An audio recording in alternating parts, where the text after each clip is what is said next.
Once again outraged, Congressman Louis McFadden, a longtime opponent of the banking cartels, began bringing impeachment proceedings against the Federal Reserve Board, saying of the crash and depression, "It was a carefully contrived occurrence. International bankers sought to bring about a condition of despair so that they might emerge the rulers of us all." Not surprisingly, and after 2 previous assassination attempts, McFadden was poisoned at a banquet before he could push for the impeachment. Now, having reduced the society to squalor, the Federal Reserve bankers decided that the gold standard should be removed. In order to do this, they needed to acquire the remaining gold in the system. So, under the pretense of helping to end the Depression, came the 1933 gold seizure. Under the threat of imprisonment for 10 years, everyone in America was required to turn in all gold bullion to the Treasury, essentially robbing the public of what little wealth they had left. And at the end of 1933, the gold standard was abolished. If you look at a dollar bill from before 1933, it says it is redeemable in gold. You look at a dollar bill today, it says it is legal tender, which means it is backed by absolutely nothing. It is worthless paper. The only thing that gives our money value is how much of it is in circulation. Therefore, the power to regulate the money supply is also the power to regulate its value, which is also the power to bring entire economies and societies to its knees.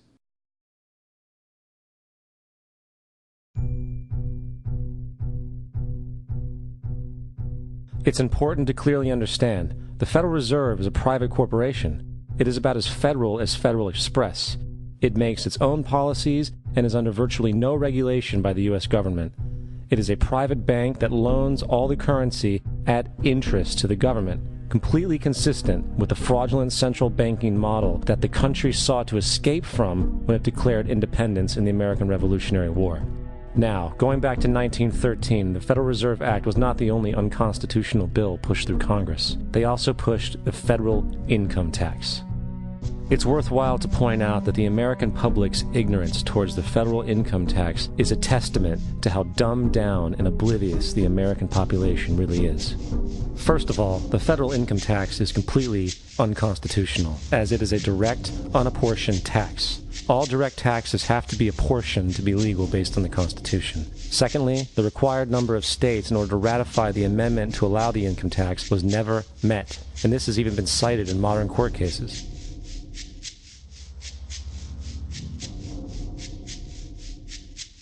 Third, at the present day, roughly 25% of the average worker's income is taken via this tax. And guess where that money goes? It goes to pay the interest on the currency being produced by the fraudulent Federal Reserve Bank, a system that does not have to exist at all.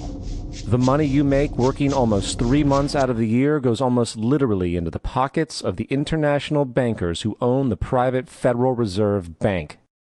And fourth, even with the fraudulent government claim as to the legality of the income tax, there is literally no statute, no law in existence that requires you to pay this tax, period. I really expected that, of course there's a law that you can point to in the law book, the code, that requires you to file a tax return. Of course there is. I was at that point where I couldn't find the statute that clearly made a person liable, at least not me and most people I know. And I had no choice in my mind except to resign. Based on the research that I did throughout the year 2000 and that I'm still doing, I have not found that law. I've asked Congress, we've asked a lot of people in the IRS commissioners, helpers. They can't answer, because if they answer, the American people are going to know that this whole thing is a fraud. I haven't filed an federal income tax return since I left. I have not filed a tax return since 1999. The income tax is nothing less than the enslavement of the entire country. Now, the control of the economy and the perpetual robbery of wealth is only one side of the Rubik's Cube the bankers hold in their hands. The next tool for profit and control is war. Since the inception of the Federal Reserve in 1913, a number of large and small wars have commenced. The 3 most pronounced were World War I, World War II, and Vietnam. World War I. In 1914, European wars broke out centered around England and Germany. The American public wanted nothing to do with the war. In turn, President Woodrow Wilson publicly declared neutrality. However, under the surface, the U.S. administration was looking for any excuse it could find to enter it. In a noted observation by Secretary of State William Jennings, the large banking interests were deeply interested in the World War because of the wide opportunities for large profits. It's important to understand that the most lucrative thing that can happen for the international bankers is war, for it forces the country to borrow even more money from the Federal Reserve Bank at interest. Woodrow Wilson's top advisor and mentor was Colonel Edward House, a man with intimate connections with the international bankers who wanted in the war. In a documented conversation between Colonel House, Wilson's advisor, and Sir Edward Grey, the Foreign Secretary of England, regarding how to get America into the war, Grey inquired, "What will Americans do if Germans sink an ocean liner with American passengers on board?"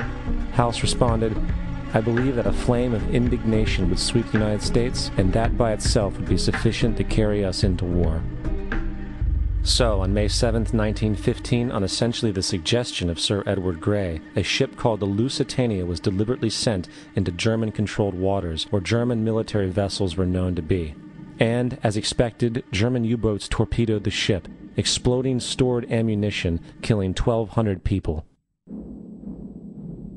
To further understand the deliberate nature of this setup, the German embassy actually put advertisements in the New York Times telling people that if they boarded the Lusitania, they did so at their own risk, as such a ship sailing from America to England through the war zone would be liable to destruction. In turn, and as anticipated, the sinking of the Lusitania caused a wave of anger among the American population, and America entered the war a short time after. The First World War caused 323,000 American deaths. J.D. Rockefeller made $200 million off of it. Not to mention the war cost about $30 billion for America, most of which was borrowed from the Federal Reserve Bank at interest, furthering the profits of the international bankers. World War II. On December 7, 1941, Japan attacked the American fleet at Pearl Harbor, triggering our entry into that war. President Franklin D. Roosevelt declared the attack was a day that will live in infamy. A day of infamy indeed, but not because of the alleged surprise attack on Pearl Harbor. After 60 years of surfacing information, it is clear that not only was the attack on Pearl Harbor known weeks in advance, it was outright wanted and provoked.